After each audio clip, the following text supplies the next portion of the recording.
Good morning friends. तो आज हम आ गए हैं डे 5 चैलेंज और आज हम शुरू करने वाले हैं पार्ट 2 का chapter number 4 named age limit.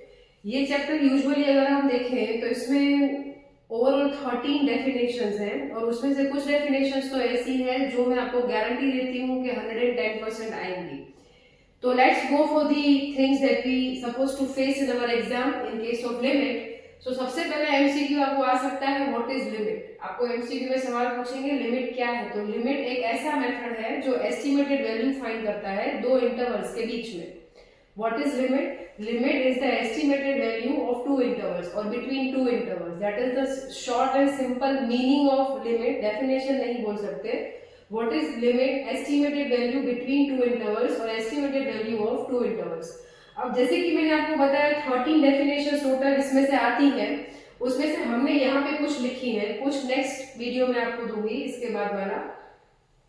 तो सबसे पहले है real number line, a line where all points are real. ऐसी लाइन भी जिसके सारे पॉइंट्स रियल है उस लाइन को रियल नंबर लाइन बोलते हैं। As simple is that. हम रियल नंबर लाइन पढ़े हैं ना 7th 8th में, हमें 5th 6th में आता था कि यहाँ से नेगेटिव नंबर होता है फिर 0 फॉर पॉजिटिव शुरू होता है, तो वो सारे नंबर्स रियल होते हैं। तो जिस लाइन के सारे नंबर्स रियल हैं वो रियल नंबर लाइन है। As simple is that. So what is real number line? A line where all points are real is called real number line. फिर आता है second definition interval, a set of real numbers between two real numbers. दो real numbers के बीच वाले सारे real numbers को उसका इंटरवल बोलते हैं। जैसे कि हम बोलते हैं 10 to 30 के बीच वाले नंबर्स तो बहुत सारे आते हैं, इंटीजर्स, नॉन इंटीजर्स, डेसिमल्स में भी तो आते हैं ना। तो वो जो आपने 10 से 30 बताया ना वो उसका इंटरवल होगा। What is interval? A set of real number between two real numbers. दो रियल नंबर्स के बीच वाले सारे रियल नंबर्स के सेट को हम बोलेंगे इंटरवल। अब इंटरवल चार टाइप्स के होते हैं। There is 4 types of intervals, closed interval, open interval, open close and close open. बहुत ही इजी है कहने के लिए, सिर्फ 13 डेफिनेशन सुन के थोड़ा लगता है ओहो 13 डेफिनेशन लर्न कैसे होगा, बट मैं आपको उसका एक शॉर्ट एंड स्वीट ट्रिक बता देती हूँ। देखिए चार टाइप्स है, closed, open, closed open and open close. आपको करना क्या है, एक को एक सही ढंग से याद कर लेना है। सब में स्टार्टिंग वाला लाइन कॉमन है, बीच में थोड़ा चेंज आता है। वो चेंज क्या आता है वो मैंने यहाँ पे हाईलाइट किया हुआ है, ध्यान से देखिए। A belongs to R, B belongs to R, A less than B। मतलब A भी रियल नंबर है, B भी रियल नंबर है और A जो है वो B से छोटा है। ये सब में कॉमन है। The set of all real numbers between two real numbers including A and B। The set of all real numbers between A and B including A and B। देखो ये सेंटेंस तो मैंने यहाँ से उठाया, a set of real numbers, all real numbers between two real numbers A and B including A and B, जिसमें A and B भी आपको लेना है। सेज एग्जांपल अगर हम 10 से 30 का इंटरवल लेते हैं तो 10 भी लेना है 30 भी लेना है, तो वो जो इंटरवल होगा वो क्लोज इंटरवल होगा। 10 भी लेना है 30 भी लेना है, बीच वाले सारे लेने हैं, तो वो होगा क्लोज। उसको डिनोट किया जाता है कुछ ऐसे, ये वन सेंटेंस में भी आ सकता है या फिर एमसीक्यू में भी आ सकता है। That close intervals are denoted like ABCD। तो ये जो स्क्वायर ब्रैकेट होता है उस फॉर्म में उसको रिप्रेजेंट किया जाता है। उसका सेट फॉर्म पूछा जाता है, उसको सेट फॉर्म में कैसे लिखते हैं, तो ये उसका सेट फॉर्म है। A less than equal to X less than equal to B, X belongs to R, R means real number. अब देखिए आगे जाते हैं धीरे धीरे। ओपन इंटरवल क्या होता है, ये पूरा लाइन सेम आएगा। A belongs to R, B belongs to R, A less than B, set of all real numbers between A and B not including A and B। यहाँ पे आपने क्या देखा था, इंक्लूडिंग A एंड B, और यहाँ पे वो क्या हो गया, not including A and B। That is known as open interval sorry, जिसको डिनोट किया जाता है सर्कल ब्रैकेट से।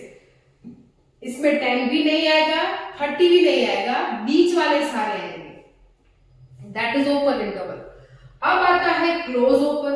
तो वापिस वो सेम सेंटेंस हम फॉलो करेंगे। A belongs to R, B belongs to R, A less than B, right. A set of all real numbers between A and B including A but not including B। उसमें आपको 10 लेना है 30 नहीं लेना है, बीच वाले सारे लेने हैं।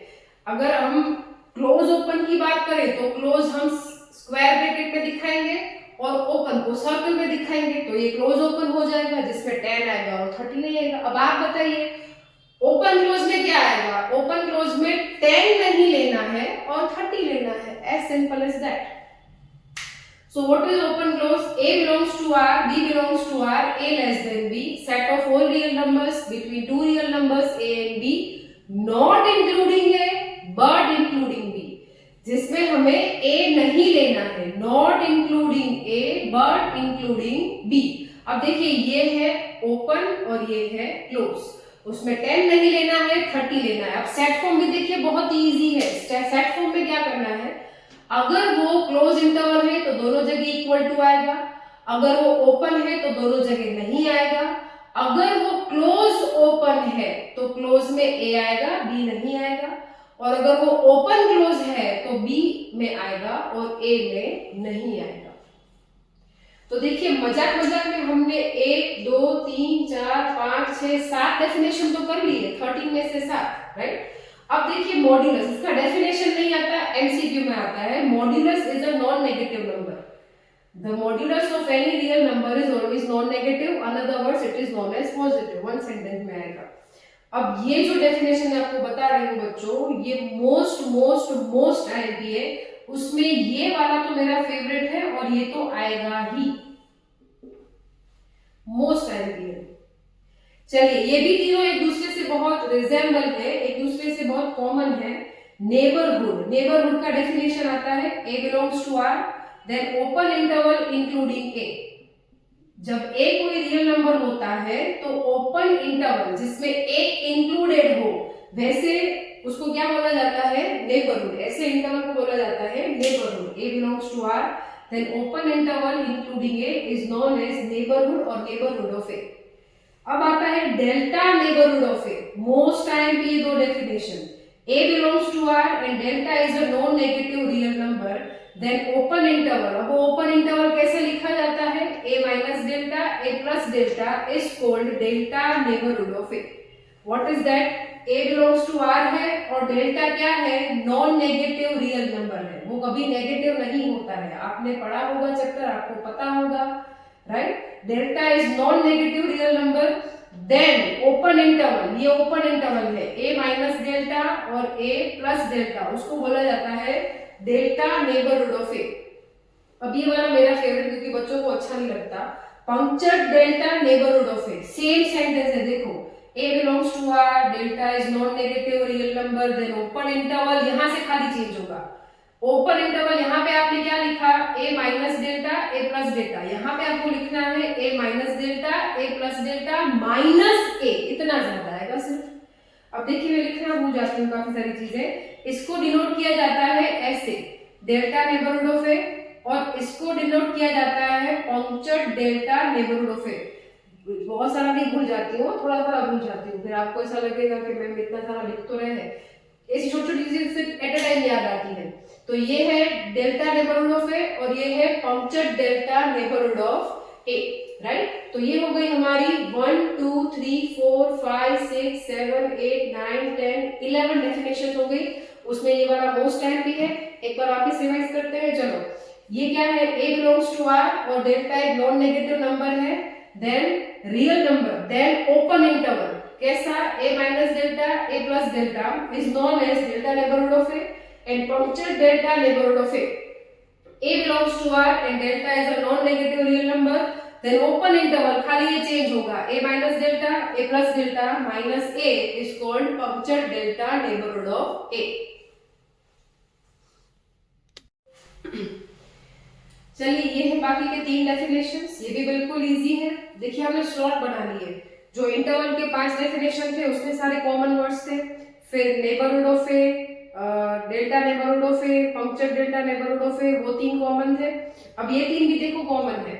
ये पूछा जाएगा x टेंड्स टू a, तो उसमें आपको क्या लिखना है, when value of x is brought very close, when value of x is brought very close to any value a by increasing or decreasing its value, then it is known as x tends to a where x is not equal to a.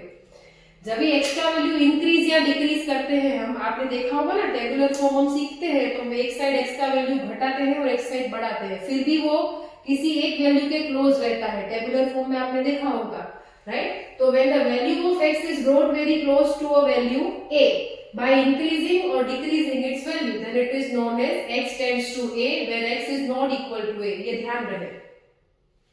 अब एक ही जगह पे अगर हम zero लगाएंगे तो क्या variation आएगा? डेफिनेशन में कुछ वेरिएशन नहीं आएगा, सिर्फ एक ही जगह पे जीरो लिखना है। When value of x is brought very close to any value 0 by increasing or decreasing its value, then it is said that x tends to 0 where x is not equal to 0. इसकी जगह पे आपको अगर 2 लगा दिया तो फिर आपको कुछ नहीं करना है, सेम डेफिनेशन लगाना है, यहाँ पे सिर्फ 2 लगा देना है। Brought very close to a number 2 by increasing or decreasing its value, then it said that x tends to 2. अब ये डेफिनेशन है, इतना इंपॉर्टेंट नहीं है, ये फंक्शन का लिमिट है, लिमिट ऑफ फंक्शन, राइट? ये आ सकता है और उससे भी ज्यादा neighbourhood of a, puncture delta neighbourhood of a खास। तो when value of x is brought very close to a number a, ये देखो ये सेंटेंस पूरा यहाँ पे लगाना है, brought to close to very number a by increasing और डिक्रीजिंग इन वैल्यू, ये तो हमने यहाँ से उठा के लगा दिया। अगर x का वैल्यू किसी a वैल्यू के नजदीक जा रहा है तब fx मतलब आपके फंक्शन का value brought very close to a number l। जब x का वैल्यू किसी के क्लोज जाता है, जैसे कि मैं आपको समझाऊं, इफ x टेंड्स टू 2, तो ये हमें फंक्शन दिया हुआ है, तो ये किसके नजदीक है? 2 के नजदीक है। तो अगर इसका वैल्यू आप इस फंक्शन में लगाएंगे तो इस फंक्शन का आंसर आएगा 5 के नजदीक। तो ये है x का लिमिट और ये है limit of function, that is 5। तो ये x है वो 2 के नजदीक है, that is not going to be equal to 2, और ये जो है फंक्शन का वैल्यू वो भी 5 के नजदीक है and that is not going to be equal to 5। So that's why x is not equal to a and fx is not equal to l. अब एक और चीज मैं आपको समझा देती हूँ कि जब भी आपके सम में x का कोई लिमिट दिया हुआ हो, जैसे कि x टेंड्स टू 2 दिया होगा, तो उसका कॉमन फैक्टर निकलता है ऑपोजिट साइन से। ये +2 है, उसका कॉमन फैक्टर आएगा -2 से। और अगर x का लिमिट -2 आएगा तो उसका कॉमन फैक्टर निकलेगा x+2। कॉमन फैक्टर क्या होता है? आप जब ये सम सॉल्व करेंगे ना तो न्यूमरेटर और डिनोमिनेटर में ये ब्रैकेट कट होगा, ये हिंट के लिए। 100 में से 90 सम्स में ऐसा होगा कि कॉमन फैक्टर कट होता होगा, उसको कॉमन फैक्टर बोलते हैं, राइट? चलिए, और दूसरा, काफी बारी क्या होता है कि हमें आंसर आता है 0/2। एक फंक्शन का आंसर में मान लीजिए कि x का कोई लिमिट दिया है और फंक्शन का आंसर हमें आ रहा है 0/2, तो आंसर 0 बोला जाएगा। अगर फंक्शन का आंसर आ रहा है 2/0 तो ये इनफाइनाइट बोला जाएगा, और अगर फंक्शन का आंसर आ रहा है 0/0 तो इसको इनडिटरमिनेट बोला जाएगा, ये डिटरमाइन नहीं हो सकता। समझ आया? चलिए, ये तो इंटरप्रिटेशन की चीजें हैं। बाकी जो मैंने आपको 13 डेफिनेशंस बताए वो डेफिनेशन आप खास लर्न करिएगा, उसमें से 1 सेंटेंस में आएंगी। अगर आपको मेरा वीडियो यूजफुल लगा हो तो प्लीज मेरा चैनल सब्सक्राइब करें, आपके दोस्तों के साथ शेयर करें, लाइक करें, और अगर आप कुछ और इम्प्रूवमेंट्स चाहते हैं, कुछ और कंटेंट चाहते हैं तो कमेंट करें। आपको ये जो वीडियो है उसका जो ये बोर्ड वर्क मैंने यहाँ पे किया हुआ है वो डिस्क्रिप्शन बॉक्स में मिल जाएगा, आप वहां से उसको डाउनलोड कर सकते हो। Thank you.